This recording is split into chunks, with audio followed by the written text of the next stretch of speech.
Yeah. Fuad here back on Behind the Gloves with another interview, joined by Eddie Hearn after a very long time out. Where have you been? Yeah. Where have you been? I've been everywhere. I've been in Rome, we was in Providence, got back to Dallas next week, but we're here. How are you surviving? Can I ask you, what's the tip of surviving and travelling? Love for what you do. Like it. Do you know what I mean? Massive class.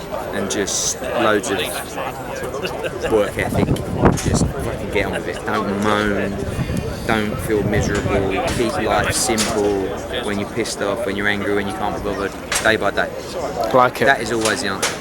Anyone that is struggling out there for motivation or mentally, simple. Day by day. What have I got to do today? Yep. All I'm thinking right now is after we do this interview, I've got to get a cab to Liverpool Street. I've got to go on the train. I've got to go to Shenfield.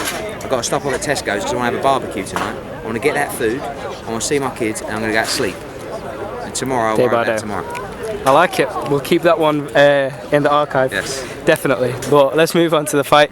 Huge card on Saturday night. 3 massive heavyweight fights. I just want to touch on the 3 heavyweight fights real quick. Chisora, again, another great fight. Yeah. Spielak, how does that go? I think it's a 50-50 fight. I think there's so many questions about what Chisora has left. Spilka looked good today. Chisora doesn't historically like southpaws, but he's got to put the kind of performance together that he put together against Takam, which was like a never say die performance where you're just going to be relentless, you're going to get hit a lot, but you're going to have the will to win, and you're going to try and pulse the pressure and knock him out. So it's a must win for both guys, and I think it's going to be an absolute war. David Price against Dave Allen, God knows what's going to happen in that fight. I mean, Dave Allen's just come up to me there going, do you promise I can get Povetkin? He was saying that on the... I'm like, Dave, worry about Saturday night. No, but I'm going to win that and then give me Povetkin. I'm like, okay, but let's just slowly, you know. I spoke to him last week and he said, I asked him, is he overlooking Price? He said, yeah, I'm overlooking him because I want Povetkin. But the only thing I found that interesting is he's so crazy that I don't think anything... what you'd advise to a normal person, you can't really advise to Dave, if that makes sense. So I just said to him, worry about Saturday. Yeah, don't worry about that. But I can fight Povetkin. Yeah. So his ride's been incredible, but I do see in David Price someone who looks very confident. Yeah. I don't think he fears Dave Allen. You know, I think a lot of the time when he's fighting Kuzmin or he's fighting Povetkin, he has that fear, and that can sometimes fatigue you. I don't think he has that fear against David Price. The head says Price inside 4 or Allen after 4, but both guys have the power to knock anybody out at either time. And I think White Rivas is an absolutely brilliant fight. I think it's a 50-50 heavyweight fight. Rivas looks sensational. He's going to put the pressure on from the first round, and Dillian White will have to stand and war and grind his way through another thrilling fight. Obviously, we now know that fight is for a mandatory position, but that mandatory could go until May. That's the deadline, right? Yeah. How? Say Dillian comes past this fight. That's another tough fight he's gone past. What does he do in that remaining time? Just carry on? November, December. Because only one more fight before you fight for the WBC World Title. But what kind of opponent would you be looking at that point? Because that's very risky now. Easy guy, but we're not going to take we're going to fight Usyk or fight Povetkin or these kind of guys, because he would have become the mandatory and he would have beaten everyone to get there. So no problem, go to the States and have a nice little warm-up fight and then wait for Fury Wilder, and you know you've got the winner. Possibly Washington, seeing as though he won over this weekend. Someone like that, yeah. I just want to touch on seeing as though we're on heavyweights. Last weekend, obviously, Daniel Dubois winning the British heavyweight title. I was speaking to Frank Warren last week. He said whoever won that fight would beat Joshua. I just want to take your reaction on that. Frank's got to do what he's got to do as a promoter. Yeah. You know, unfortunately, they're not really doing a very good job on Dubois, where they had like 3,000 people in there. Yeah. He's a really good talent. He's 21 and he can really fight, but they're not building his profile in the right way. Got to box him all over the country. You know, make sure you give him the exposure. I think what they did was they threw Gorman to the wolves because he was the perfect guy for the job. Yeah. He's not really at that kind of level. Good fighter, but not at that level. We'll see. Obviously, they've got to make Dubois against Joyce now, and I think it's a really good fight. I think they'll tell us a lot about both those guys. But Dubois is a very good talent. What do you see special in him? Do you think he can go all the way to the top? Dubois? Early days, but very good puncher. Seems to have a good temperament, you know.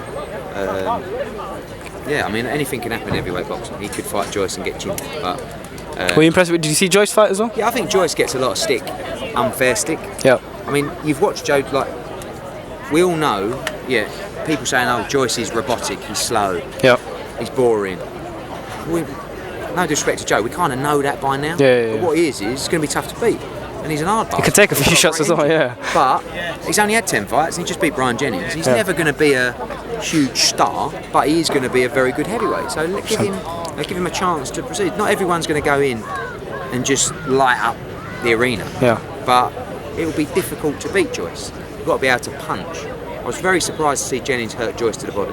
Yeah, that was what really slowed him down, didn't it? That surprised me. But he's he's a pro novice, so. And Jennings is no joke. Joe Joyce. I think he deserves credit. And last touch on the heavyweights, Joshua Ruiz. What's the latest on that? Because obviously there's so much talk. We had a couple of interesting approaches from different countries, which we were looking into. So the favourites are still New York and Cardiff, and there will be a decision soon. But we had a little bit of probably a week delay because we wanted to look at these opportunities. Is it most likely New York because Ruiz says he wants it in America, and Joshua did say that he wants to rewrite his wrongs? Probably the favourites Cardiff. Yeah. But nothing in it at the moment. I think the feeling of the training team is Cardiff. I understand the whole thing about going back to New York, but we've got to win the fight, and ultimately AJ's got to make the final call. Moving on, and there's another sort of big, in some sense, fight that went on in Saudi Arabia. What did you make of the whole event to start off with? I mean, we were supposed to be involved in that event and chose not to be for various reasons, but I mean, the fight card was terrible. But you have to give Amir Khan credit because he went out and done it. People keep talking about, we're going to do this in Dubai, and he went out and got the money. Yeah. So congratulations, you fought a super featherweight and you got a couple of $1 million. Yeah. Great business. So Amir's a trailblazer in that respect, and he's done everything he wants to do. He's not really interested about legacy anymore. Maybe the legacy of going to these places and actually being the guy to create boxing there, but he just wants some money.